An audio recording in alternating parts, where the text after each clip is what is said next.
शेरबहादुर देउवाको विकल्प पहिलेदेखि त्यहाँ खोजी भएको हो। अनेक किसिमको हत्कण्ठा प्रयोग गरेर उनी टिकिरहेका हुन्। 2 नम्बरी व्यापारमा संलग्न भएका तर रातारात अरबपति भएका यो व्यापारी वर्गलाई थाहा पनि छ यो राजनीति प्रजातान्त्रिक राजनीतिक संस्कारै होइन। अब शशाङ्क कोइरालाको त राजनीतिक निकै धमिलियो, भोलि आम चुनाव पनि हार्ला नि। अब बिपी हारे भन्ने त होइन नि त, त्यो पनि थियो। बिपीको नामबाट खाइरहेको हो। विमलेन्द्र निधि पहिला पनि शेरबहादुर भक्तै हुन्। प्रकाश मानले चाहिँ छोड्दैनन् कि भने उनी पनि पल्लक्क पल्टेर उनले बढी गाली खाएछन्। अहिले प्रकाश मान प्रधानमन्त्री बन्दैछन् होइन, बन्ने सम्भावना छ, कुरा भएको हो। प्रकाश मानलाई प्रधानमन्त्री बनाउने कुरा भएको छ। नत्र ऊ शेरबहादुर देउवाकै नीति र शैलीलाई निरन्तरता दियो भने त गयो। शेखरसित उनी लड्याए कोइरालाहरूको यसरी उनी अलग रहे। अनि उनले के भने हात सबै ठाउँमा राख्नु नि त। त्यसो भए अब अहिले अनेक किसिमका टिप्पणी आउने नै भए, आउनु पनि पर्छ। यो दुईटा देखियो। म युवा चाहिँ अरूले भन्दाखेरि कति उमेरले युवा भन्ने भन्छु होइन। 50 नाइसके यी विश्वप्रकाशै 100वटा कुरा गर्न नहुनेछ भने 50वटा मात्र नगरेर 50वटा दोहोऱ्याए पनि केही सुधार हुन्छ। आर्जु राणा पनि पोलिटिकल एम्बिसन राखे, छोरालाई पनि उहाँ चाहिँ गगन त जुनियर भएर बस्या हुन्छ, एकदम जुनियर। यहाँ त युवाहरू यहाँ कहाँ कम मालदारको मन्त्रालय मात्र पाउँथे उनले। पहिला पनि त्यही कम मालदारको भन्ने नै मन्त्रालय पाए हुन् उनीहरूले। भित्र त कहाँ गएर छ पार्टीको मत त थाहा रहेछ कतातिर छ भनेदेखि मुलुकको यिनीहरूलाई थाहा होला र। पार्टीलाई नै उनले सकेर रहेछन्। सारा नेपालीको कसरी नेता भन्लान् अर्कोले। शेरबहादुर देउवा हारे हो नि त अहिलेको निर्वाचनमा। उनले त्यत्र दायाँ हात र बायाँ हात दुनै भनेका सबै लुई हारे। ओलीको पकड पनि रहेछ त त्रसित रहेछन् भन्ने देखियो। कमल थापा साह्रै अनपपुलर भनेर धेरैले लागेकै हो। सती जानु हुँदैन, तर विश्वास नलाग्नु त कसैले विश्वास लाए फेरि उसको भने त उसैको ठाउँमा हुन्छ नि। केपी ओली फटा मान्छे हुन्। यत्रो वर्षसम्म नेपालीहरूलाई गुमराह राखेर अहिले भन्ने पर्सि चुनाव आउनु लाग्यो। चुनावमा ओलीले त धेरै कुरा खोतल्छन् भनेर अरूको छविमा धमिलियोस् भनेर यो भने हुनुपर्छ। जाँदाखेरि नबोल्ने फटाबाए के भन्ने।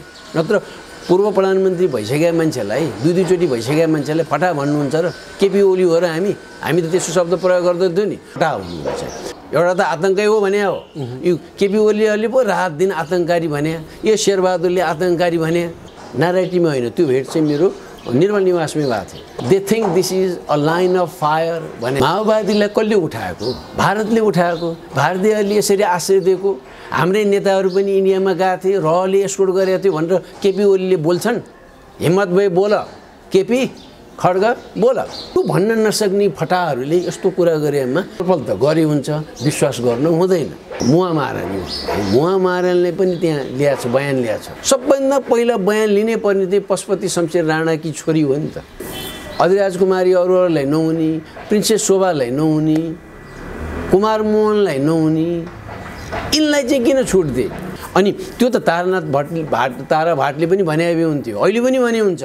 खोइ हामीलाई त उनीहरूले पठाइदिएछन्, उपलब्ध भएन भन्नु। को मोडमा बसेको बेला नि फोनबाट कुरा गरे हुन्छ। बाबुराम भट्टराई हो नि त सबभन्दा बढी अरूको भाषा बोल्ने होइन। खसीको टाउको राखेर होइन, अनि कुकुरको मासु बेच्ने त को हो त नम्बर 1 यहाँ भन्यो भने त बाबुराम भट्टराई नै भन्छ नि। गोली हानेको त्यो हान्ने मान्छे चाहिँ मलाई त्यो मुकुन्डो यो मास्कला भन्ने विश्वासै छैन। ऊ बेलामा पनि त केपी ओलीलाई थाङ्ना सुताएकै हो नि त पुष्पकमलले। त्योभन्दा पनि माथि भन्ने हो भने यी नेताहरू नालायक हुन् र यसले नतिजा साह्रै नराम्रो ल्याउँछ। नेपालमा हिंसा यसले प्रवेश गराउँछ र नेताहरूका टाउको काटिन्छ भन्छन् धेरैले। काउन्टर दिने त मण्डलीहरू त यो नेपाली काङ्ग्रेसकोसित पनि छ, पुष्पकमलसित पनि छ, केपी ओलीसित पनि छ। अनि दुलाभित्र लुक्नेहरूले हामी के अरे यहाँ त भिडन्त खोज्यो भने मुद्दाको लागि त भिडन्त गर्नु पर्यो नि। उहाँ मान्छे काटेर हिँड्याले ठिक रहेछ भने होइन यिनीहरूले। विविध घटनाक्रम र सन्दर्भमाथि केन्द्रित रहेर कुराकानी गर्नका निम्ति राजनीतिक विश्लेषक प्राध्यापक पी खरेल हामीसँग हुनुहुन्छ। खरेल सर, स्वागत छ यहाँलाई। धन्यवाद। पछिल्लो समय काङ्ग्रेसको आन्तरिक प्रतिस्पर्धाका परिणामहरू पनि आइरहेका छन्। त्यसमा देउवाजीको विकल्पका कुराहरू धेरै उठाए पार्टीभित्र, विशेषतः प्रकाशमान र श्रेष्ठ सिंह, प्रकाशमान सिंह उहाँहरूले धेरै कुराहरू उठाउनु भयो। अन्ततः फेरि देउवालाई नै समर्थन गर्नुभयो र परिणाम देउवाको पक्षमा आयो। काङ्ग्रेसको महाधिवेशन र यसको प्रतिस्पर्धाले दिएको रिजल्टको बारेमा तपाईँ के टिप्पणी गर्नुहुन्छ? यसमा के छ तपाईँको दृष्टिकोण? अब काङ्ग्रेसको महाधिवेशनपछि महाधिवेशनको सन्दर्भमा भएको निर्वाचन र त्यसको नतिजाले एउटा तरङ्ग ल्याएको छ। तरङ्ग दल बिचमा र नेपाली काङ्ग्रेस भित्र मात्र हो। यसले चाहिँ मुलुकको व्यवस्थालाई, यो संविधानलाई कस्तो असर पर्छ वा पर्दैन त्यो अर्को पाटो हो यसले। तर उनीहरूभित्रको आन्तरिक राजनीतिमा चाहिँ नयाँ तरङ्ग ल्याएकै हो। शेरबहादुर देउवाको विकल्प पहिलेदेखि त्यहाँ खोजी भएको हो। तर अब उनी नै पार्टी सभापति भएको सन्दर्भमा अनेक किसिमको हत्कण्ठा प्रयोग गरेर उनी टिकिरहेका हुन्।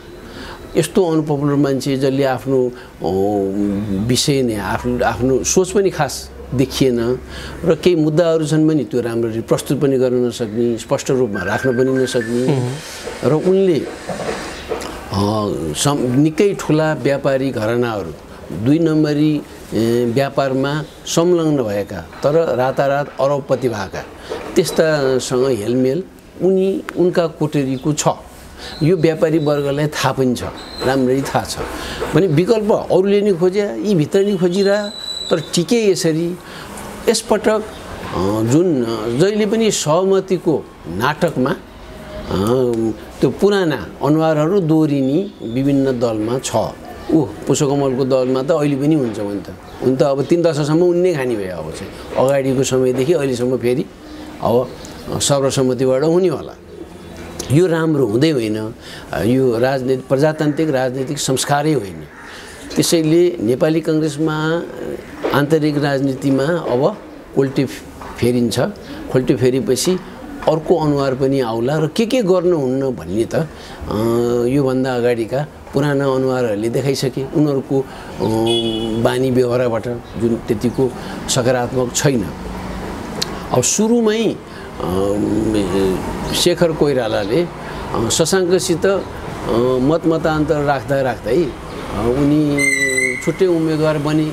अब शशाङ्क कोइरालाको त राजनीतिक निकै धमिलियोको मतलब के उम्मेदवार हुनुहुन्न थियो। भइसकेपछि कसित त भन्दाखेरि शेरबहादुरको चरणमा तम शरणम गरेर चरणदास बने। त्यस कारणले उनको चाहिँ धमिलियो र भावी दिनमा शेखर कोइरालाले यसपटक हारे पनि जिते जस्तै भयो। के कारणले भने उनी सत्तामा रहेका पनि होइनन्, उनले पैसा खर्च गरेका पनि होइनन्, उनले मन्त्री बनाउने पनि होइनन्, बनाए पनि होइनन् यो अहिलेको क्याबिनेटमा।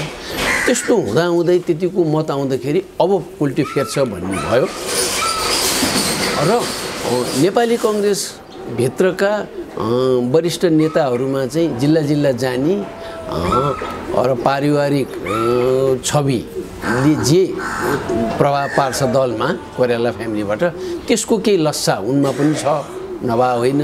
तर शशाङ्क भन्दा उनी बढी सक्रिय र आफ्नो मुद्दाहरू सशक्त रूपमा राख्न पनि उनी सफल हुँदै आएको सन्दर्भमा अब उनी चाहिँ देउवाको विकल्प देखियो। अब चाहिँ शेरबहादुर हार्थे। शेखर चाहिँ अब देउवाको विकल्पमा एउटा काङ्ग्रेसको नेतृत्वको रूपमा स्थापित भए भन्ने उनी नम्बर 1 छन् जस्तो लाग्छ मलाई त। नम्बर 1 अब त यताउता होइन, शशाङ्क पनि होइन, कोही पनि होइन। शशाङ्कलाई चाहिँ एउटा समस्या के भने उनीहरूको फ्यामिलीभित्रको कुराकानीमा चाहिँ हारे भने बिपीकै नाम जानी हो कि भने जस्तो गरे यिनीहरूले। ए बाबा उनीहरू हार्दैमा बिपीको नाम त धमिलो हुने होइन, भोलि आम चुनाव पनि हार्ला नि। अब बिपी हारे भन्ने त होइन नि त, त्यो पनि थियो बिपीको नामबाट खाइरहेको। अब हारे भने त सबै सकियो, अन्धकार हुन्छ भनेपछि अनि उनले शेरबहादुर देउवाले जित्छन् 3 नजिक हुँ भने त्यसले गर्दाखेरि उनको चारित्रिक छविमा चाहिँ अलि आँच आउने क्रम सुरु भयो। तर सर एउटा अचम्मको कुरा, जस्तो शेखरले त्यो प्रतिस्पर्धामा भाग लिँदै गर्दा विकल्प दिन्छौँ, विकल्प फेर्नुपर्छ भन्ने निधि र प्रकाशमानहरू चाहिँ किन यति साह्रो तम शरणमा पुगे, देउवाकै पछि किन पुगे उनीहरू भन्ने खालको एउटा प्रश्न छ एउटा। अर्को कुरा, सुजाता र शशाङ्कले किन एउटा पारिवारिक दायित्व निर्वाह गरेनन्, यो के को रोइलो हो कोइराला परिवारभित्र भन्ने पनि छ। तपाईँलाई के लाग्छ यो किन हुन सक्छ? अब अलिअलि त सुने पनि छु ती भित्रकै अलिअलि नजिकका मान्छेहरूबाट पनि। तर पहिला चाहिँ विमलेन्द्र निधि पहिला पनि शेरबहादुर भक्तै हुन्। यसपटक उनले मौका मैले पाउनुपर्छ उनले भने, मैले त्यत्रो तपाईँलाई योगदान दिएको छु, सहयोग गरेको छु यो 46 सालदेखि अहिलेसम्म त्यत्रो सहयोग गरेको छु भन्दाखेरि देउवाले मानेनन्। उनी शेरबहादुर देउवाको आशीर्वाद पाए भए र शेरबहादुर देउवा अध्यक्ष पदमा सभापति पदमा उनी नउठ्या भए विमलेनलाई उठाए म जित्थेँ भन्ने उनलाई लाग्यो। र उनको टाइममा आक्रोश चाहिँ के छ भने हामी मधेसी भएर प्रधानमन्त्री नभएको, मेरो पिताजी पनि त्यही कारणले नभएको, म पनि नहुने होला, यिनीहरूले नदिने होला भन्दै आएका छन् उनी। र अहिले पनि त्यो शेरबहादुर देउवाले उनलाई सहयोग नगरेले म मधेसी भएर नगरे भने हुनुपर्छ, उनी रिसाएर गए।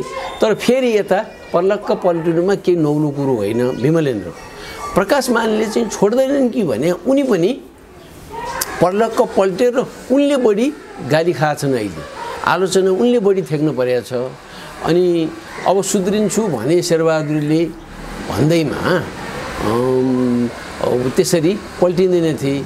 खालि मेरो चाहिँ एउटै छ, प्रकाश मान निकट भविष्यमा प्रधानमन्त्री भए भनेदेखि जुन चाहिँ अहिले त धेरैलाई अनौठो लाग्ला, उनी प्रधानमन्त्री निकट भविष्यमा भए र कार्यशैली चाहिँ शेरबहादुरभन्दा फरक प्रधानमन्त्री उनी हो नि शेरबहादुर देउवाको नै शैलीलाई निरन्तरता दिने हो भने हुँदैन।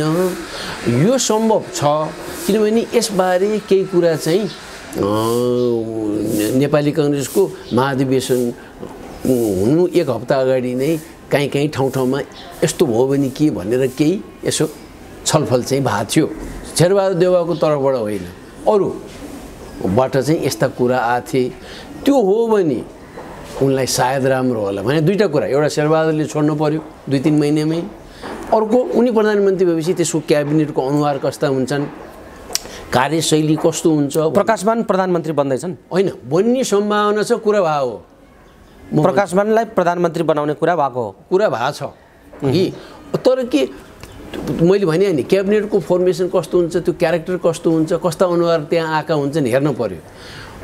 नत्र ऊ शेरबहादुर देउवाकै नीति र शैलीलाई निरन्तरता दियो भने त गयो। यसलाई ठाउँ होइन भने प्रकाशलाई गाह्रो हुने हो। अर्कोचोटि पनि पार्टी सभापतिको प्रत्याशी उनी भए हुनुलाई नै गाह्रो हुन्छ, अर्कोचोटि पनि सक्यो अब है। एउटा अर्को सुजाता कोइराला यिनीहरू विभाजित जस्तो देखिए पनि खास विभाजित होइनन्, किनभने शेखरसित उनी लड्याए कोइरालाहरूको यसरी हुने, शेखर कोइराला अध्यक्ष उपाध्यक्षमा सुजाता कोइराला भन्न आइहाल्थ्यो नि। त्यस कारणले उनी छुट्टैसित गए।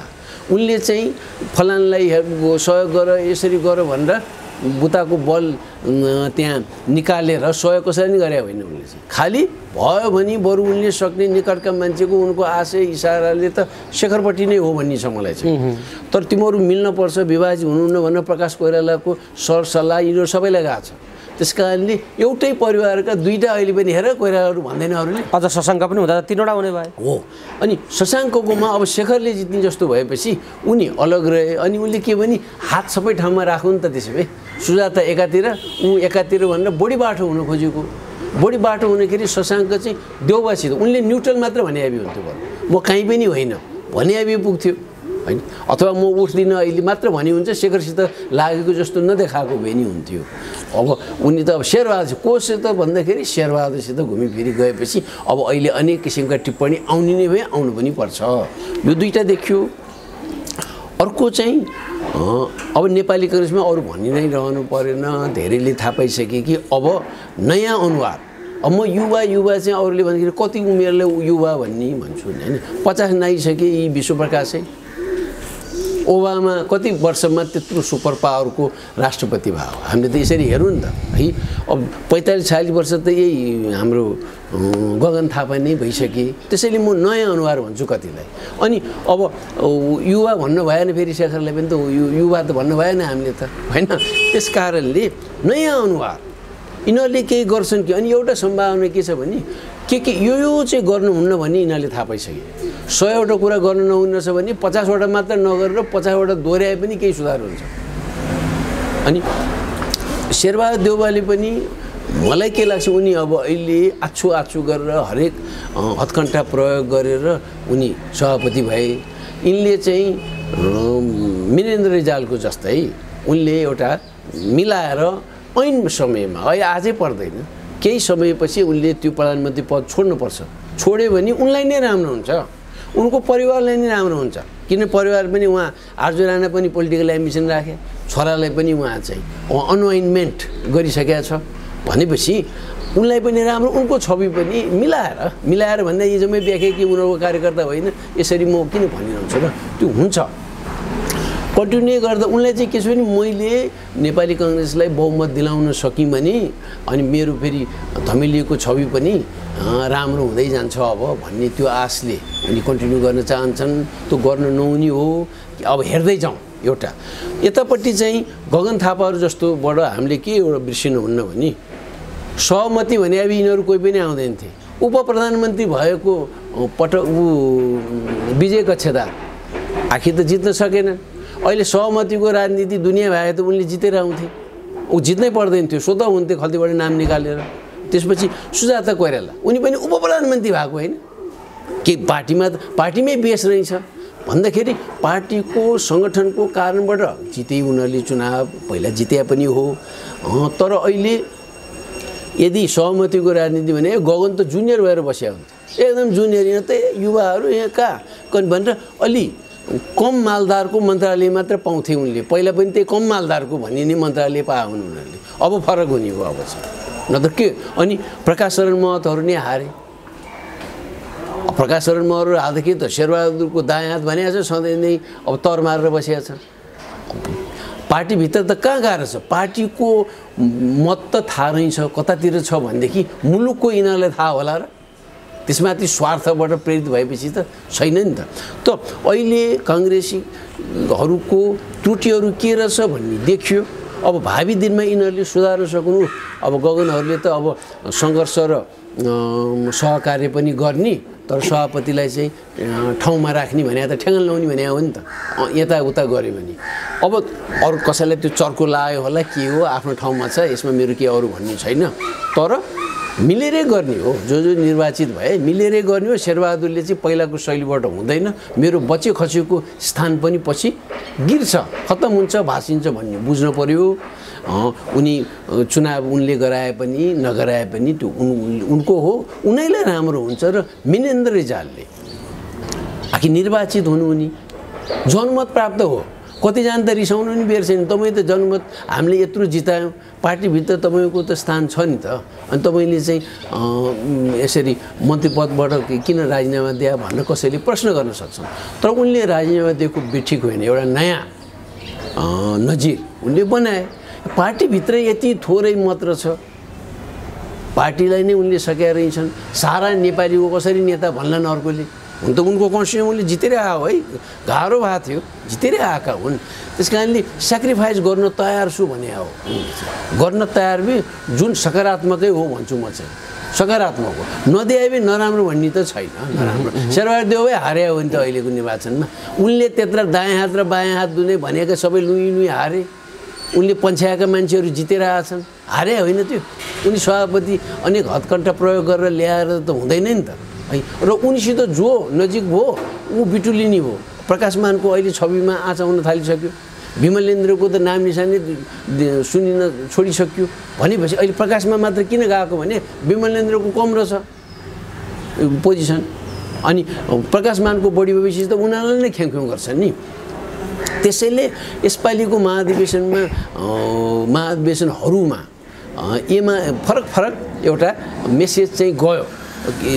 एमालेको पनि खल्तीबाट झिकेर केपी ओलीले बनाए, सबैलाई उनले खोजेकै मान्छे प्राय भए, तर प्रत्याशी पनि देखियो हुन्छ त्यहाँ कोही चाहिँ छन् है भनेर, थोरै भोट ल्याए पनि छन् है भन्ने त हो नि त। अनि हामी चाहिँ ओलीको भन्दा धेरै कम ल्यायो भीम रावले, तर 10% त आयो नि त। 10% केही होइन, डिपोजिट चट हुनलाई कति पर्सेन्ट ल्याए, अथवा डिपोजिट चटबाट बच्नलाई कति पर्सेन्ट ल्याए हुन्छ त सबैलाई थाहा छैन। ल्याए नि त 8, सबै एकातिर गएर उहाँ अष्टलक्ष्मीहरू कस्ता उहाँ गाली गलौज गर्थे के अरे खड्गप्रसाद ओलीका विरुद्ध। बढी पल्लक्क चिफ मिनिस्टर 2-3 महिना हुनलाई उनी फेरि यतातिर आइन्, अरूहरू पनि त्यसै गर्थे। भीमरावले पनि नयाँ अनुहार चाहिन्छ, यसरी भएन भने फेरि पल्लक्क माधवलाई छोडेर यता गए। तर यता गए पनि उनले केही साख राखे, प्रत्याशी हुन नपाउने त्यसो भए त भोलि हामी चुनाव भयो भने त यो टोलमा म पनि वडा अध्यक्ष हुनलाई मैले चुनाव लड्यो भने त म हारेँ भने यो टोली अरू सब जसले भोट अर्कोलाई दिलाउँछन्। अब उनीहरूको अघिल्तिर मैले मुन्टु लुकाएर हिँड्ने त आउँदैन नि। र भीम रावललाई यस्तो अवस्थामा समर्थन गरेर उनलाई अलिकति बल दिएर हाम्रो पार्टीका ठुला नेता हुन्, उपप्रधानमन्त्री भइसकेका हुन्, पटक पटक निर्वाचित भएका हुन् भनेर साथ दिने ओपनली देखिएन। ओलीसित त्यति त्रसित रहेछन् मान्छे चाहिँ है, ओलीको पकड पनि रहेछ त त्रसित रहेछन् भन्ने देखियो। त्यसपछि राप्रपाले त गजबको तरङ्ग ल्याए। राप्रपाको राजेन्द्र लिङदेललाई क्वाइटली भए पनि साबिज रूपमा त किन भन्छन्, गगन थापाहरूले सद्भाव देखाए हुन्छ प्राइभेटली बसेको बेला, डेलिगेट्सहरूलाई पनि केही सन्देश दियो, त्यहाँ आयो। पहिला त हामीले नि यसरी गर्नुपर्छ है, राप्रपाले त गर्यो, उनीहरूले त राप्रपाले सधैँ होच्याएको हो नि त राजेन्द्र लिङदेलको विजयबाट पनि केही विचारमा परिवर्तन आयो नेपाली कांग्रेसका भोटर्सहरूमा, पार्टीका भोटर्सहरू डेलिगेट्समा भन्ने लाग्छ। त्यही कारण यी सबै सकारात्मक लक्षणहरू हुन्। कमल थापा साह्रै अनपपुलर भनेर धेरैले लागेकै हो, हारे पनि। अनि अहिले उहाँ निर्मल निवासलाई दोषारोपण गर्दै जाँदैछन्। जित्याबी चाहिँ अनि राजा ज्ञानेन्द्रको चरण समाउन जान्थे कि हुनै जान्नु। यस्तो अवस्थामा यसपालिको 3वटा महाधिवेशन, 3वटा ठुला दलको महाधिवेशनबाट मैले राप्रपालाई पनि ठुलामा हालिदिएँ अहिलेलाई। छन् त सिट त एउटै छ नि पार्लिमेन्टमा। नयाँ तरङ्ग आम नेपालीमा पनि गएको छ। अब पब्लिकलाई अलिअलि आशा, केही फरक हुन्छ कि त, यत्रो वर्ष दुःख पायौँ, के खाना लाउनलाई गाह्रो हो नेपालीलाई भन्ने मनस्थिति भइसकेको बेलामा छिनो एउटा आशा केही हुन्छ कि भन्ने गएको छ। अब पुष्पकमल दाहालको त उनी त अब पुरा पार्टी डिक्टेटर कसैलाई भन्यो भने उनी पनि हुन्, अब उनी नै आउँछन्। कति वर्षसम्म आउने हो नि थाहा भएन, बाँचिन्जेसम्म हुने हो कि भन्ने छ। त यो महाधिवेशनहरू चाहिँ यसपालि महाधिवेशनहरूको नतिजाबाट चाहिँ सकारात्मकै सन्देश पनि गएको छ विभिन्न मान्छेलाई। नेपाली कांग्रेसमा गगन थापाहरूले, विश्वप्रकाशहरूले विचार गर्नु पर्यो, धनराज गुरुङहरूले र अरूले पनि। अनि यता देउबा प्यानलबाट जित्नेहरूले पनि विचार गर्नु पर्यो। अब पहिलेकै शैलीबाट हुँदैन है, सती जानु हुँदैन भने शेरबहादुर देउबाको शैलीबाट र उनका अनुयायीहरू भनेर चिनिनेहरू उनीहरूको शैलीबाट चाहिँ हुँदैन है भन्ने मेसेज गएको छ। त्यसलाई उनीहरूले अनुकरण गरेनन्, त्यसअनुसार काम गरेनन् भनेदेखि नेपाली कांग्रेस ध्वस्त हुन्छ। यो 5-7 वर्ष, बढीमा 10 वर्ष प्रजा परिषदकै हालत हुन्छ भन्ने म ठोकै नै दिन्छु। म चाहिँ शेखर कोइराला चाहिँ अब भावी नेता उनी हुन् भनेर अब उनी सङ्गठनतिर अझ बढी लाग्छन्, उनी हौसिया पनि होलान्। शेरबहादुर देउवाले अब छोड्नु पर्ने स्थिति आयो, त्यस कारणले भावी दिनमा अर्को 4 वर्षपछि चाहिँ उनी नै आउँछन् होला। नभए पनि साह्रै बलियो, यसपटकको भन्दा पनि बलियो प्रत्याशीको रूपमा उनी देखा पर्छ। यो एउटा समीक्षापछि अहिले अलिक बढी चर्चामा आइराखेको विषय पूर्व राजा र प्रचण्ड बीचको सहमतिको कुरा छ। 5 बुँदे सहमति गरेका थिए प्रचण्डले राजासँग, ज्ञानेन्द्रसँग। र जनयुद्धमा त्यत्रो अन्य राजनीतिक दलका मान्छेहरू गाउँमा बस्न नसक्ने, हिँड्न नसक्ने अवस्था हुँदाखेरि पनि ज्ञानेन्द्र निर्वाध रूपमा दुर्गम ठाउँहरूमा डुलिराखेका थिए। त्यही सम्झौताको परिणाम थियो त्यो। यस्तो खालको अभिव्यक्ति केपी ओलीले दिएका छन् र यिनै हुन् 5 बुँदा भनेर कताकति सञ्चार माध्यममा बुँदाहरू पनि आइराखेका छन्।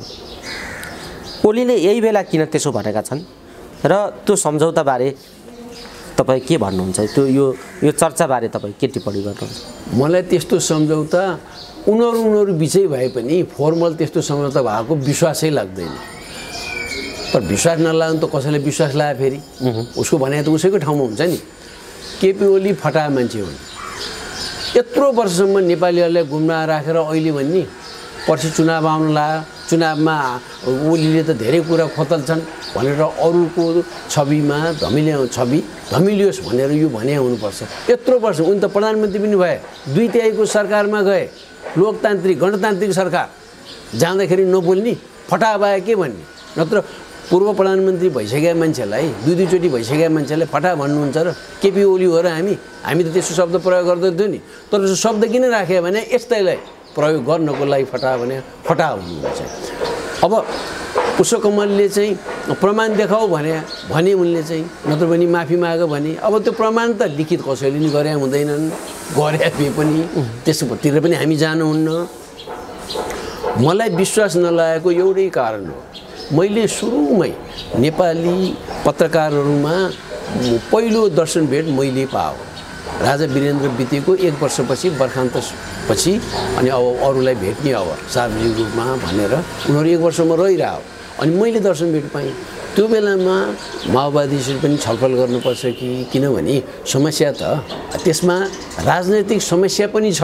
एउटा त आतङ्कै हो भने हो, यो केपी ओलीले पो रात दिन आतङ्ककारी भने, यो शेरबहादुरले आतङ्ककारी भने, अनि अहिले चाहिँ मोहन बसेर उहाँ त लोकतन्त्रवादी भने। हामी त त्यो बेला नै आतङ्ककारी भने, अहिले पनि त्यही हो। त्यो बेलामा उनीहरूले मच्चाएको आतङ्ककारी गतिविधि नै हो। तर उनीहरूले उठाएका मुद्दा पनि त छन् नि। त्यो मुद्दालाई समाधान गर्नलाई केही गर्न सकिन्छ कि संवादको लागि भन्दाखेरि उनले नै भनेका थिए, उनीहरू नै हस्किन्छन्, नत्र यो मेरो ढोकालाई भनेर। त्यो बेलामा नारायणीमा होइन, त्यो भेट चाहिँ मेरो निर्मल निवासमै भएको थियो। अनि उनको ढोकातिर देखाएको, कोठाभित्रबाट ढोकातिर देखाएर, मूल गेट देखाएर, they think this is a line of fire भनेको थियो उनले। भने उनीहरू आउँदैनन् भने फेरि केही मेसेज पठायो होला, है संवाद गर, मूल समस्या त टुङ्ग्याऊ भन्ने। उनको चाहिँ संवाद त्यसरी टुङ्ग्याउनु भयो भने प्रधानमन्त्री मार्फतै होस् भन्ने थियो, मैसित भनेको थिएँ। तर उनले गर्ने जेस्चर चाहिँ के हुनसक्छ भन्दाखेरि उनले केही इनिसिएटिभ ल्याए जस्तो छ। उनले लाइन अफ फायर भने त्यो लक्ष्मण रेखा भने होला जस्तो लाग्यो, त्यही त भने होला लाइन अफ फायर भन्दै थिए। त्यो कारणले लाग्यो। अर्को माओवादीलाई कसले उठाएको? भारतले उठाएको। भारतीयहरूले यसरी आश्रय दिएको। हाम्रै नेताहरू पनि इन्डियामा गएको थिए, रहले एस्कोर्ट गरेको थियो भनेर केपी ओलीले बोल्छन्। हिम्मत भए बोल केपी खड्ग बोल, होइन भने यस्ता नचाहिँदो कुरा नगर तिमी चाहिँ, यो पनि भनि हुन्छ नि। यो त प्रमाणितै हो नि त। उनीहरूको अनेकौँ बुकहरूमा उनीहरूका त्यो एक्टिभिस्टहरूले भनिराखेकै कुरा हो। कहाँ हो भनेर उफ्रेमा त नि पुग्छ।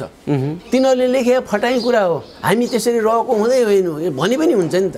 त्यो समेत भन्ने हिम्मत छैन। उनकै दलकाले दुनियाँ ठाउँमा गएर भेटे आए भनेदेखि त्यो भन्न नसक्ने फटाहरूले यस्तो कुरा गरेमा एउटा के रहेछ भनेर छलफल त गरे हुन्छ, विश्वास गर्न हुँदैन। अब इन्डियाले नै उठायो, हामी सबैलाई थाहा छ। इन्डियाले यहाँ मात्र उठाएन, बङ्गलादेशमा पनि त्यही गरेको थियो। अहिले इन्डिया पछुतो मानेर हिँडिरहेछ। त्यो 30 वर्ष सार्वजनिक भइरहेछ। 30 वर्षभन्दा बढी उहाँ भेलुपुलाई प्रभाकरणलाई एलटिटीको उहाँ नाइकी बनाएर श्रीलङ्कामा त्यत्रो लाखौँ मान्छे मरे।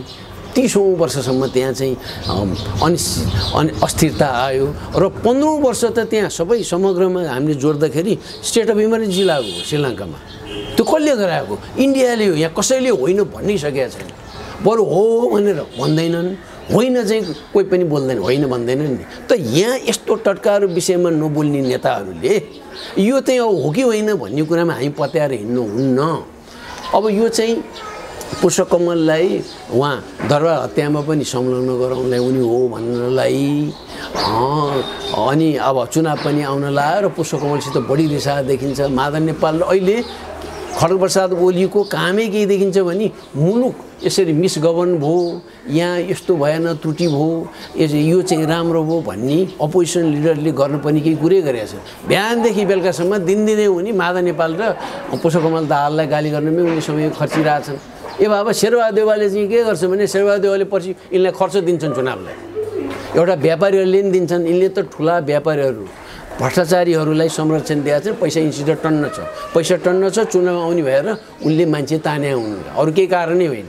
इन्दिरा गान्धीले पनि सबभन्दा ठुलो पैसाको पोको राखेले पटक पटक उनी चुनाव जित्ने भनेर इन्डियनहरूले भन्थे। त्यसैले केपी ओलीले यस्ता कुरा बोल्यो भने हामीले बुझ्नुपर्छ, अहिले मैले भनिहालेँ नि, भएको कुरो प्रामाणिक कुरा बोल्दैनन्। अनि त्यसपछि केपी ओलीको चरित्र हामी हेरौँ। यो गत संसदीय चुनाव अगाडि उनी त थिएनन्, कन्स्टिट्युएन्सीमा चुनाव हारे। त्यो बेलामा उनी आफू पब्लिक लाइटमा कसरी आए त भने सिर्फ पुष्पकमल दाहाल र माओवादीलाई गाली गरेर हो, आलोचना गरेर। कति कुरा सही मुद्दा उठाए पनि थिए है। तर पल्लक्क फर्केर पछि त आफ्नो मेजोरिटी हुने पक्का हुँदै पनि यिनीहरूसित मिलेर पुष्पकमललाई ल्याएर अनि अझ आधा आधा गर्ने भनेको थियो होइन प्रधानमन्त्रीको। त्यो पदावधि आधा आधा बाँड्ने पनि भनेको थियो नि त। त्यस्तो गर्ने अहिले उनी प्रधानमन्त्री हुन पाएन, उनले त 2/3 सरकार कसले मलाई के गर्न सक्छ भनेर कमल थापाले यो पार्टीमा मै हुँ अध्यक्ष सधैँ भने जस्तो। अनि यहाँ पनि शेरबहादुर देउवाका लेफ्टिनेन्टहरूले सधैँ हाम्रै हो, शेरबहादुर दाइको नजिक छौँ हामीले जित्छौँ भने पछि पल्टा खायो। त्यस्तै केपी ओली 2/3 मेजोरिटीमा झरे, मेजोरिटीबाट कोलिसन गभर्मेन्टमा झरे, कोलिसन गभर्मेन्टबाट पाताल पुगे र कुनै पनि प्रान्तमा अहिले उनको दलको चिफ मिनिस्टर छैन। यो कहिले तैपनि उनका भरोटेहरूले चाहिँ धेरै बलियो खेलाडी त उही भन्छन्, गुमाछन्, खेलाडी भन्ने कि के भन्ने, हामीले त यसरी जानुपर्छ। त्यसैले यसलाई अरूले त महत्त्व दिएर छलफल गरे, अनि त सार्वजनिक रूपमा यसरी छलफल भएपछि यहाँहरूले प्रश्न सोध्ने त ठिकै हो, मैले यसलाई केही गरेको छैन, केही हुत्ती केही गर्ने कुरा पनि छैन। ऊ माधव नेपालकै छ, त्यो दरबार हत्याकाण्डपछि उनले चाहिँ पहिला उनी पनि त्यो इन्भेस्टिगेटिभ कमिटीमा बस्ने भनेको थियो नि त। पछि उनी हस्के पटोपट म यसो के हुन लाग्यो भने अहो मलाई के होला भनेर उनी बस्न चाहेनन्। यस्तो हुन्छ। केपी ओली नै हो जसले बोल्दैनन्, उनलाई त गणतन्त्रवादी होलान् उनी, गणतन्त्रवादी हो भने बास अहिले त त्यही भनेर हिँडेका छन् नि त। भनेदेखि मदन भण्डारीको अहिलेसम्म कुरा ल्याउँदैन नि, के भयो भनेर अमर लामा किन मऱ्यो भनेर केही कुरा उठाउँदैन। अरू मुलुकमा भयो भने त मदन भण्डारी भएपछि सबैभन्दा बेनिफिट कसले लियो, कसको प्रगति भयो भन्ने हेर्छन्। यहाँ प्रगति भावमा हामीले यसो हेर्दाखेरि चाहिँ विद्या भण्डारीको र एक केपी ओलीकै हो। हामीले हेर्दाखेरि चाहिँ उनीहरू दुइटैमा साह्रै सामिप्यता छ, यो पनि जगजाहेरै छ। त्यसैले हामी विचार गरौँ, कसैले यो भने प्रमाण छैन अनि यस्तो साह्रै सिरियस आलोचना गर्दाखेरि हो कि होइन भनेर हेक्का राखेर मात्र बोल्नुपर्छ। त्यसमाथि पनि ठुला नेताहरूले, हामी त के हाम्रो हैसियतै छैन, कसले पुछ्ने हामीलाई त। यिनीहरू त गतिलो नेता जेल गयो अरे भनेर के को जेल गयो भने जेल जाँदै मात्र यो के भयो भने त कतिजना बाहिर गयो हेर गएको छैन। तर खरेल सर यो ओलीकै टिप्पणीलाई आधार मान्दै सिपी गजुरेलले पनि गम्भीर आशंका त व्यक्त गर्नुभएको छ। उहाँ पनि एउटा जिम्मेवार नेता हो। काहीँ न काहीँ दरबारसँग प्रचण्डले सम्झौता केही न केही खालको कुनै न कुनै खालको कुराकानी त्यहाँ भएको हुनुपर्छ, नभए त्यति सजिलो विषय थिएन ज्ञानेन्द्रलाई त्यहाँबाट हटाउनका निम्ति भन्ने आशय छ। र यसैको पेरिफेरीभित्र ज्ञानेन्द्रसँगको त्यो एउटा सहकार्य, यो त्यो छलफलको त्यो सम्झौताको कुरा बाहिर एक्सपोज भइसकेपछि त्यस पछाडि दरबार हत्याकाण्ड भएको हो, त्यही एक्सपोज भएका कारणले भन्ने खालको आशंका पनि भएका छन् भन्ने कुरा उहाँले राख्नु भएको छ। कुरा संवेदनशीलै हो नि यो विषय होइन। यसो बाहिर पब्लिकमा आइसकेपछि कसैले चाहिँ यसले हत्या गर्यो भनेर मलाई भन्यो भने मैले नगरे पनि संवेदनशील त भयो नि मलाई। त्यसमाथि अब आम पब्लिकमा त पोलिटिकल लिडर एउटाले भनेपछि के हो भन्ने त जान्छ। सिपी गजुरेलले पनि त्यस्तै हिसाबले भने होला। सिपी गजुरेलले सबै जाने छ भन्ने कुनै हालतमा हुँदैन, मैले जाने छ भन्ने त झन् हुँदैन। तर भारतीयहरू लागे हो कि पहिला त्यो गरेपछि सबैभन्दा बढी फाइदा हो। फाइदा त कसलाई हुन्छ भन्ने त कुरा आछ, नआएको त होइन। राजा वीरेन्द्र चीन जाँदाखेरि बोआको चिफ मिनिस्टर, बोआ कन्फरेन्सको चिफ गेस्ट भएपछि इन्डियालाई चाहिँ यो अन्तिम हो। अब राजा वीरेन्द्र हामी नजिक कहिले हुँदैनन् भन्ने उनीहरूलाई लागेछ, नजाउँ भन्ने उनको। त्यो भएपछि राजा वीरेन्द्रलाई उनीहरूले ओझेलमा पार्न खोजे। यो घटना घट्यो अनि मान्छेले यो इन्डियाको हात छ कि बा पश्चिमाको छ कि, अनि पश्चिमाहरूको स्वार्थ के थियो त माओवादीमा भने यो धर्मनिरपेक्षता त उनीहरूकै मुद्दाबाट आयो पहिला होइन। हिन्दू राष्ट्र हटाउनु पनि उनीहरूकै हो, युरोपियन युनियनकै हो। उनीहरूले पैसाको यहाँ खोलो बगा हो भन्दाखेरि अब राजा वीरेन्द्र त पक्कै बाधक त भए। राजा वीरेन्द्र त इस्ट्याब्लिस भएका देश विदेश उहाँ राष्ट्रध्यक्षको रूपमा गएका हुन्, राम्रो छवि बनाए उनले चाहिँ। अब उनी बाधक भए, त बाधक भएपछि हटाउनु खोजे इन्ट्रेस्ट त हुनसक्छ। अब त्यो बेलामा इन्भेस्टिगेसन कमिटीले के भन्यो, तारनाथ भाटलाई सोध्नु पऱ्यो, तिमी त त्यहाँ चाहिँ इन्भेस्टिगेटिभ कमिटीको त छानबिन आएको हो, उहाँ संयोजक थियो, के हो भनेर फेरि सोध्नु पऱ्यो। त्यो बेलामा फेरि छानबिनको समयमा हामीले हेरौँ क्विन रत्नलाई पनि अब मुहा महारानी पनि त्यहाँ ल्याएको छ, बयान ल्याएको छ राजपरिवारका सबै सदस्यले ल्याएको छ। ठुला ओहदामा रहेका व्यक्तिहरूसँग पनि बयान लियो, अघि भने जस्तै राजपरिवारका सदस्यहरूसित लियो बयान। तर बयान लिनै पर्ने, सबभन्दा पहिला बयान लिनै पर्ने चाहिँ पशुपति शमशेर राणाकी छोरी हो नि त, देवयानी। तर देवयानीको माओली त भारतीय जनता पार्टीका ठुला नेताहरू हुन्, सिन्धिया फ्यामिली। अब त्यहाँ हुँदाखेरि कसैलाई अहिले यहाँ भयो भने ऊ त्यहाँ चाहिँ पी खरेल पनि उभिया जस्तो थियो भनेपछि त्यो तपाईँ आउने कि नआउने खोरक आउनुहोस् भनेर ट्याट्याएर टुटु गर्दै अहिले प्रहरी आउँछ मलाई लिनलाई यहाँ चाहिँ। उहाँ कसरी छोडे यिनीहरूले? शरदचन्द्र शाह को ठुलो बदनाम यिनीहरूले गरे है। उनी चाहिँ दरबार निकटका मान्छे भनेर यो 46 सालको आन्दोलनपछि अनि गरे 63 पछि त शरदचन्द्र शाह बिरामी हुने त, उनीहरू त एकदमै टर्मिनल डिजिज भएको मान्छे। ब्याङ्कक जान लागेको बेलामा त्यहाँका उनीहरूका लौकीहरूले यो रोके, त्यहाँ रोकेर हामीले त रोक्न लायौँ भनेको थियो है। 46 सालपछि पनि त्यसै गर्न लागेको थिएँ, तर पछि रोकिएन, रोक्नै नमिल्ने त्यस्तो मुलुकमा देवयानीलाई चाहिँ कसरी छुट भयो त? मुहा मारानलाई नहुने होइन, अधिराज कुमारी अरोरालाई नहुने, प्रिन्सेस शोभालाई नहुने, कुमार मोहनलाई नहुने, यिनलाई चाहिँ किन छुट दिए भन्ने प्रश्न आयो। मान्छेले प्रश्न त यी कारणले उनलाई किन छुट दिए, एउटा लिए त भइहाल्थ्यो भने हुन्थ्यो। अनि त्यो त तारा भाटले पनि भने हुन्थ्यो, अहिले पनि भने हुन्छ। खोइ हामीलाई त उनीहरूले पठाइदिएछन् उपलब्ध भएन भन्नु छ। कहाँबाट फोनको कुरा भयो कि के हो भन्ने गायौँ। यहाँ फोनले हुन्छ, मैले यहाँ फोनले पनि हुन्छ। फोनमा त अहिले यहाँ यो समयमा जहाँबाट गरि नि हुन्छ, त्यही बेलामा पनि ल्यान्ड फोनबाट नै उहाँ कोमोडमा बसेको बेला नि फोनबाट कुरा गरी हुन्छ ताराभाटसित। त्यस्तो कुराले हुँदैन। त्यस कारणले शङ्का गर्ने ठाउँ विभिन्न आयो आउँदाखेरि अनि प्रयोग गरे कि कसो गरे कि किन त्यसो हुन गयो युवराज दिपेन्द्रको भूमिका भन्ने अनेक प्रश्न आछन्। तर अरूले त्यसै दुर्नाम अरूको होस् भनेर गर्ने चाहिँ त्यो चाहिँ खराब हो। तर जेन्युन प्रश्न लाग्यो भने गर्ने यो भयो, सिपी गजुरले त्यसरी उठाए, अरूले उठाए होला के हो भन्ने हो। तर यसको राजा वीरेन्द्र हटेपछि नेपालमा राज संस्था नरहेपछि फाइदा कसलाई हुन्छ त बढी भन्ने हुन्छ नि। बाबुराम भट्टराई हो नि त सबभन्दा बढी अरूको भाषा बोल्ने होइन, खसीको टाउको राखेर होइन, अनि कुकुरको मासु बेच्ने त को हो त नम्बर 1 यहाँ भन्यो भने त बाबुराम भट्टराई नै भन्छन् नि है। अब उनले सबभन्दा पहिला नै बोले परम्परागत राजतन्त्र गयो भनेर बोलेका थिए। भने राजतन्त्र हामी मास्छौँ, अब मास्ने हो भनेर उनका गुरुहरूले भने होला भनेपछि पछि त त्यही देखियो। हुँदै नभएको नेपालीहरूले खोज्दै नआएको राज संस्था हटाए यिनीहरूले। यी जम्मै कारणले अब त्यहाँ शङ्का गर्ने ठाउँ विभिन्न भए किन छोड्यो भन्दाखेरि बाहिरहरूको के हात छ कि भन्ने प्रश्न आयो। योभन्दा बढी अरू मेरो जानकारीमा केही छैन। गोली हानेको त्यो हान्ने मान्छे चाहिँ मलाई त्यो मुकुन्डो यो मास्कला भन्ने विश्वासै छैन। दिपेन्द्रकै हातबाट हो भन्ने छ मलाई। त्यो बेलामा सुन्दा ओर्दा उनका सचिवहरू थिए, छुट्टै प्राइभेटली कुरा गर्दा अरूले गर्दा जेल भन्ने छ।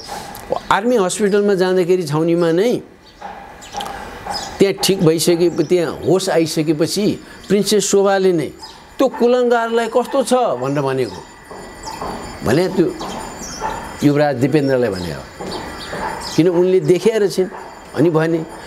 अनि यहाँ चाहिँ अरूले भने भरमा हुने रे अनि कसैलाई भनेर अनेक आक्षेप लाउनलाई त्यस्तो दुष्काम गर्नुहुन्न। हामीले यति मात्र भन्छु म चाहिँ, उनले नै त्यही भनिन्।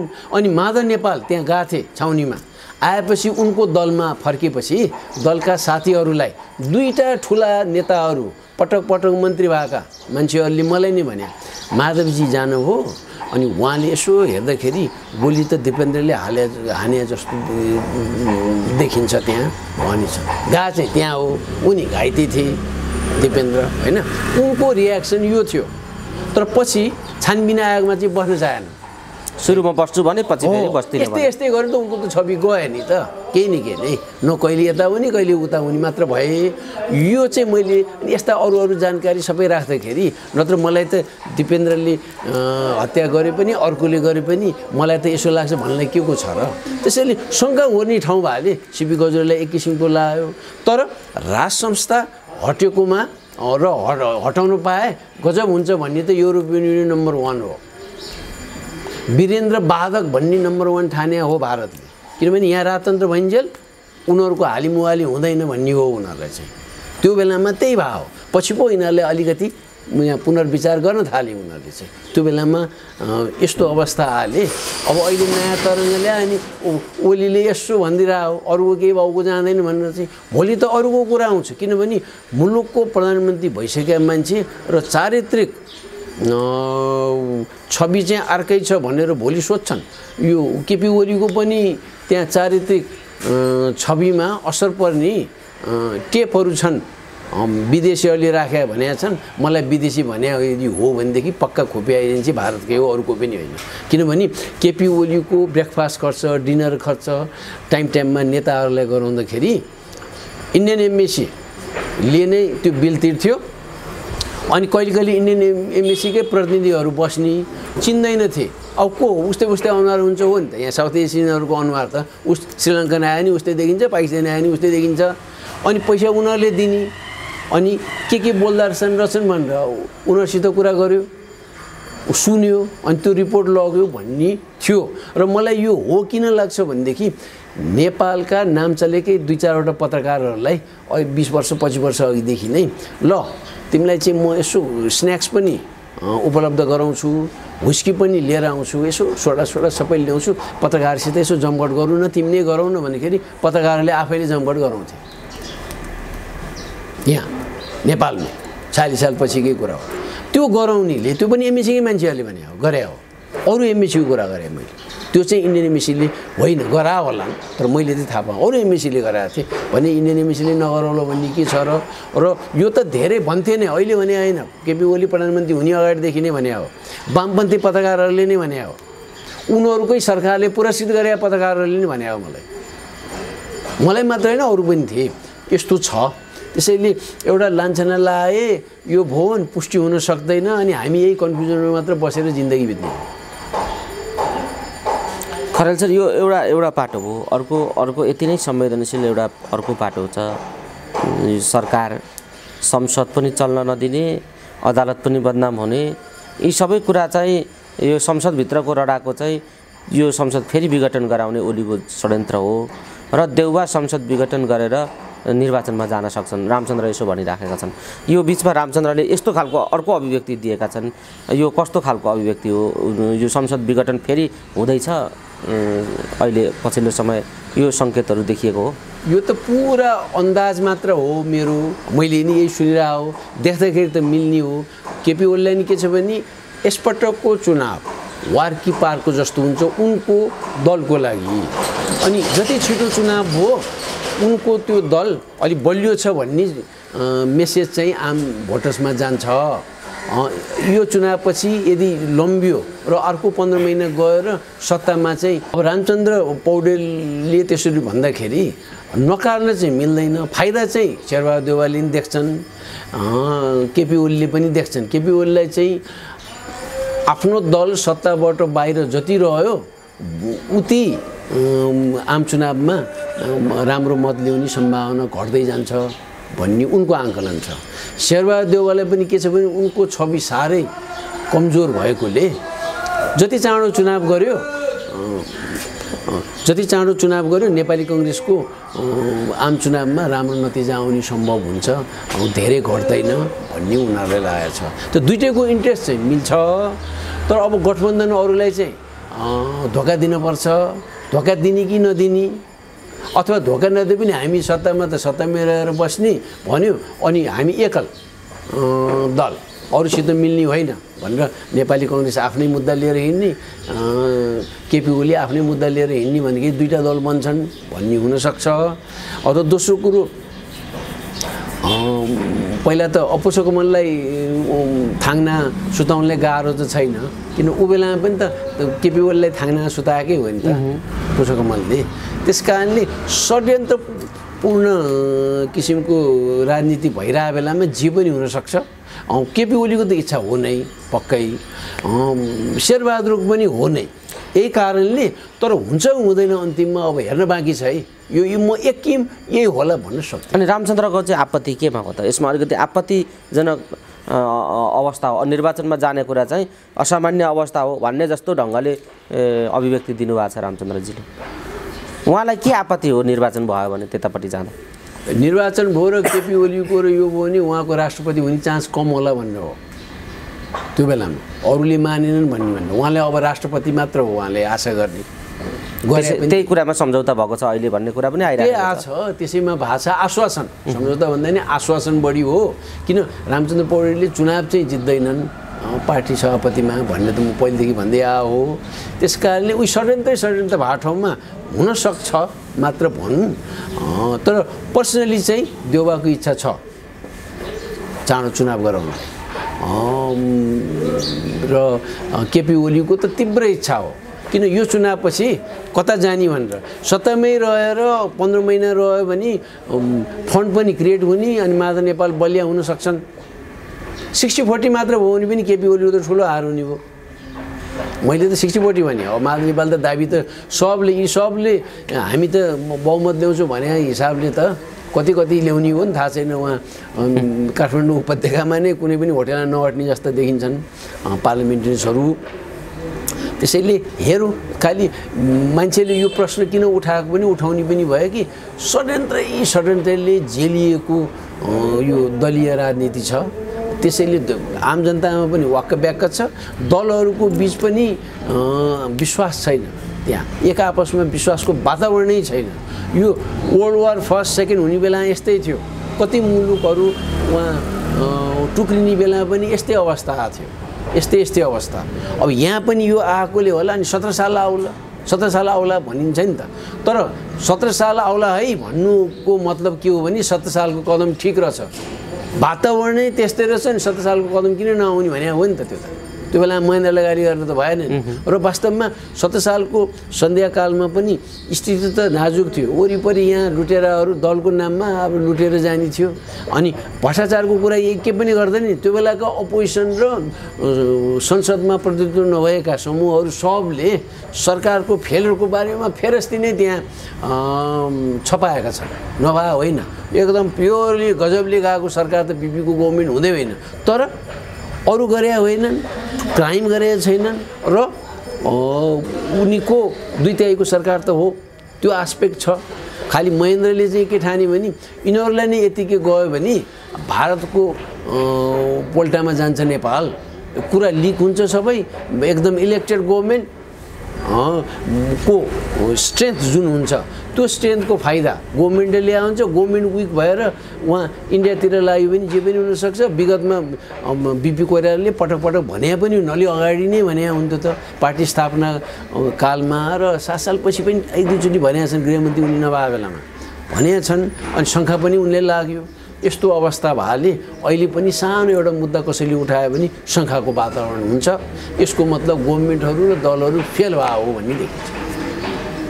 करेल सर, हामी कुराकानीको अन्तिम चरणमा छौँ।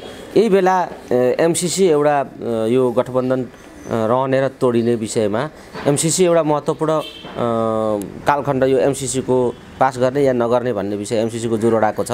यसले निर्णायक भूमिका खेल्छ गठबन्धनको भविष्यमा। गठबन्धनको भविष्य यसले निर्धारण गर्छ। एमसीसीसँग यो जोडिएको छ भन्ने खालका चर्चाहरू पनि उठेका छन्। अहिले एमसीसी बारे अब यो के हुँदैछ र एमसीसी कसरी अगाडि बढ्छ? यो एमसीसी बारे मान्छेहरू जे भनिरहेका छन् यो भविष्य जोडिएको कुरासँग जोग गरिराखेका छन्, यो कति सत्य कुरा हो? मलाई चाहिँ एमसीसी पास हुँदैन भन्ने लाग्छ। तर पहिलो चाहिँ एमसीसीको प्रस्ताव सदनमा टेबल गर्नु नै नेपालको नोक्सान भयो। नेपालको राष्ट्रियतामा आँच आइसक्यो। के भने एउटा कर्पोरेसनसित विदेशी कर्पोरेसनसित गरिने सम्झौता टेबल हुन्छ। त्योभन्दा ठुलो रकमको भोलि अरू व्यापारीहरू आउलान् अनि टेबल हुन्छ त पार्लिमेन्टमा सो त हुने। हामीले त्यहाँ ठाउँै दिनुहुन्न त्यहाँ पार्लिमेन्टमा पास गर्नलाई भनेर छ। भोलिका दिनमा त अरूले पनि यही कुरा लिएर आउँछन्। हाम्रो काम छैन, दिनुहुन्न त्यसरी एउटा। र उनीहरूले चाहिँ त्यो एमसिसी त्यहाँ पास गरायो भने त्यसलाई व्याख्या गर्ने काम उनीहरूको विदेशीहरूकै र भने अमेरिकनहरूको अनि भावी दिनमा पनि युरोपियन युनियनहरूलाई पनि हाम्रो एग्रिमेन्ट पनि यसै गरी पार्लिमेन्टबाट एन्डोर्स गर्नुपर्छ भन्न सक्छन् र अर्को चाहिँ एउटै मात्र मेरो त दुईटा छ यहाँका प्राविधिक विज्ञहरूले के भनिरहेछन् भने नेपालले 26% जति त्यहाँ फन्डको लागि कन्ट्रिब्युट गरिरहेछ त्यो 26% पनि लाग्दैन बनाउनलाई भनिरहेछन् अमेरिकी खर्च चाहिँ 5 दोबर बढी छ अरे 5 दोबर बढी त्यति जान्दा यसको जवाफै नदिएर एमसिसी राम्रो यो त अनुदान हो भनेर भएन नि हामी 26% राख्ने 5 दोबर बढी खर्च हुने हाम्रै पैसाले पुग्छ नि एउटा दोस्रो एउटा अरू मुलुकले त हुँदैन सरकारले हुँदैन एउटा कर्पोरेसनको रेगुलेसनले हाम्रो संविधानै नहुने हाम्रो संविधान त अमेरिका भन्दा पनि राम्रो भने हैन विश्वकै सर्वोत्कृष्ट संविधान भने र एउटा एक्जाम्पल त हो दुईवटा संविधान सभा लगाएर बने संविधान त्योभन्दा पनि माथि भन्यो हो भने यी नेताहरू नालायक हुन् र यसले नतिजा साह्रै नराम्रो ल्याउँछ नेपालमा हिंसा यसले प्रवेश गराउँछ र नेताहरूका टाउको काटिन्छ भन्छन् धेरैले र मलाई नि हिंसा साह्रै वर्ष ढिला कहिले 6 महिना शान्त हुन सक्छ त्यसपछि आउँछ यो ठुलो मुद्दा हुन्छ अनि हामी जस्तालाई चाहिँ परिवर्तन ल्याउनै पर्छ यो संविधान मास्नै पर्छ ध्वस्त पार्नै पर्छ तर हिंसाबाट होइन भन्ने हामी जस्तोलाई चाहिँ दुखेसो हुन्छ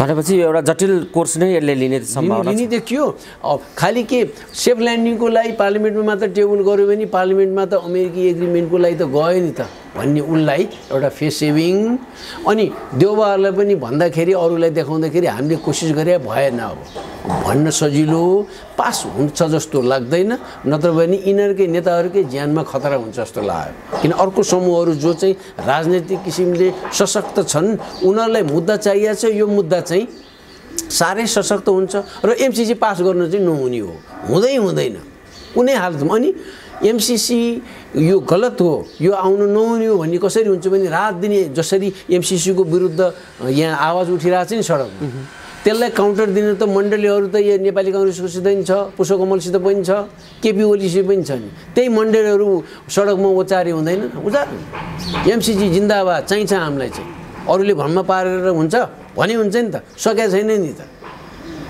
अनि दुलाभित्र लुक्नेहरूले हामी के अरे यहाँ त भिडन्त खोज्यो भने मुद्दाको लागि त भिडन्त गर्नु पर्यो नि उहाँ मान्छे काटेर हिँड्नेहरूले ठिक रहेछ भने होइन यिनीहरूले 17,000 मान्छे काटेर हिँड्नेहरूलाई त्यसैले एमसिसीको मुद्दा अगाडि नल्याउने र विभिन्न ठुला आम सञ्चार माध्यमका मालिकहरू र टक सो प्रोग्रामका कोअर्डिनेटरहरूलाई प्रभावमा पारेर एमसिसीको मुद्दा अगाडि ल्याउँदै नल्याउने तपाईहरूले सोधेको यस्तो प्रश्न उनीहरू ल्याउँदैन आजकल हेर्नुहोस् न ल्याउँदैन यस्तो बोल्ला भनेर आइहाल्यो भने प्यानल डिस्कसन गराउने 5 जना हालेपछि 2 जना 3 जना एकदम समर्थक एकजना यता पनि ठिक उता पनि ठिक विचार गर्नुपर्छ अलिकति संशोधन गर्नुपर्छ भने एउटाले घोर विरोध गर्ने ल्याउँछ 5 जनामा एकजना त्यसै बिलाउँछ त्यस किसिमको नाटक गरेछ भन्दाखेरि देशले उन्नतितिर जान लाग्यो भन्ने बित्तिकै चिन्ताको विषय हो नि त खरेल सर हामी कुराकानीको अन्तिम चरणमा छौँ जाँदै जे सन्दर्भ र परिदृश्यमाथि केन्द्रित रहेर हामीले कुराकानी गऱ्यौँ अरू छुटेको के भन्न चाहनुहुन्छ आम दर्शक श्रोतालाई जाँदा एमसिसी पास गर्नुहुन्न पार्लिमेन्टमा टेबल भए पनि त्यो साह्रै अफसोसको कुरा हो पास चाहिँ गर्नुहुन्न नत्र यसले हिंसा निम्त्याउँछ अनि यसले ठुलो आन्दोलनको पूर्वाभ्यास यसले दर्ज गर्छ दोस्रो चाहिँ यी दलहरू ले बीचमा चाहिँ अहिले नयाँ अनुहारहरू आउन थाले ती अनुहारहरूले अलि राम्ररी अगाडि बढ्नु जस्तै गगन थापाले एमसिसीमा बोल्नु पर्यो अब त हिजो युरोपियन युनियनसित नजिक छ एमसिसीकोमा बोल्दैनन् भन्न भएन आफ्नो लङ टर्म पोलिटिक्सको लागि राम्रो गरी उनको भविष्य राम्रो छ तर भारत पनि बोलेको देखियो नि जस्तो नेपालसँगको सम्बन्धलाई सुमधुर बनाउनका लागि हामी शिर झुकाएर पनि सम्बन्ध अगाडि बढाउन चाहन्छौँ भनेर राजनाथ सिंह बोलिराखेका छन् अहिले मेरो यतैबाट सडक यहाँ सफा गरेर जाने छन् म यहीँबाट घोषणा गर्छु उनले मलाई सानो सहयोग गरे मेरो यसो यहाँ कलम खसेर उनले मलाई दियो भने म शिर झुकाएर धन्यवाद है भन्न म तयार छु उसले पनि त्यही भनिदिन्छ उसले त्यो भनेर काम कार्यमा के छ 1950 को ट्रिटी यो बेला किन यो भनिराखेका छन् भारतीय भने उसले के हो भने चीनका विरुद्ध अमेरिका लाग्यो इन्डिया पनि अमेरिकातिर अलिकति झुकाव राखेर चीनलाई केही चेक गर्न सकिन्छ कि भनेर इन्डिया लाग्यो तर चीन अगाडि बढेकै बढै छ नेपालमा एन्टी इन्डियन फिलिङ बढेको छ भन्दाखेरि उनले त्यस्तो कुरा गरे नत्र भने 1950 ट्रिटी नै हो जड नेपाल भारत बीचको सम्बन्धमा आँच आइरहेको यही हो पहिला त उनीहरूले लुटे फाइदा गरे अब अहिले त आम नेपालीमा यो बेठिक रहेछ भन्ने हो कतिले 1950 ट्रिटी भन्ने ध्यान नदेलान् तर बोर्डर ओपन छ अनि उनीहरूकै अनुसार उनीहरूकै इन्ट्रेस्ट अनुसार यहाँ ट्रेड पोलिसी बन्ने यो त भएन भन्ने आवाज आयो त्यसमा चेन्ज गरौँ न अनि यसमा मैले किन यो प्रश्न उठाएँ भने 1950 को ट्रिटी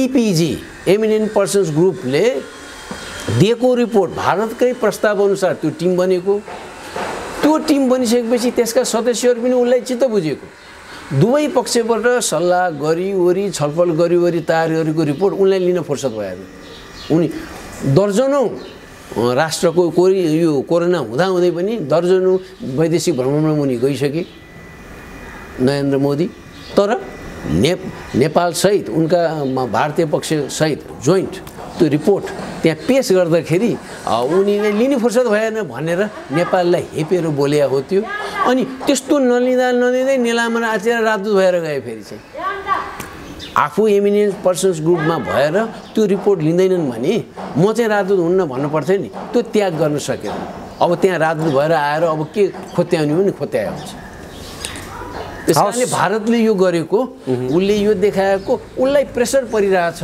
तर नेपालमा उसले उसको हालिमुहाली जे थियो त्यही खोजिरहेछ त्यही एकाधिकार खोजिरहेछ ऊ सफल हुँदैन उसलाई लस पर्छ हामी जस्ताले भन्छौँ कि दुईटै राष्ट्रसित राम्रो सम्पर्क हुनुपर्छ र छिमेकी भारत र चीन भन्दा हामीले नामले पनि ट्रान्ज्याक्सन हुने बाटोघाटोको कारणले धेरै कारणले त भारतसित सम्पर्क बढी हुन्छ नि त्यो त फ्याक्ट हो तर त्यो फ्याक्ट हो भन्दैमा तोम शरण त हामी गर्दैनौँ नत्र पाकिस्तान र भारत बढी नजिक हुनुपर्ने हामीसँग भन्दा नि किनभने त्यहाँ 12% भन्दाखेरि त नेपालको जनसङ्ख्याभन्दा 5 दोबर बढी त मुसलमान छन् भारतमा नेपालको जनसङ्ख्याभन्दा अनि ब्रिटिस साम्राज्य अन्तर्गतै पाकिस्तान त त्यही अन्तर्गतै थियो अझै इन्डियाले त पाकिस्तान र इन्डिया टुक्रिनै नहुने भनिरहेको छ भने उनीहरूसित सम्बन्ध किन यसरी बिग्रिया त 3-3वटा 4वटा मेजर वार भइसक्यो बाङ्लादेश छुट्टै राज्य किन छ अहिले त भारतसित टाढिनु खोजिरहेछ के कारणले भयो त्यो नहेर्ने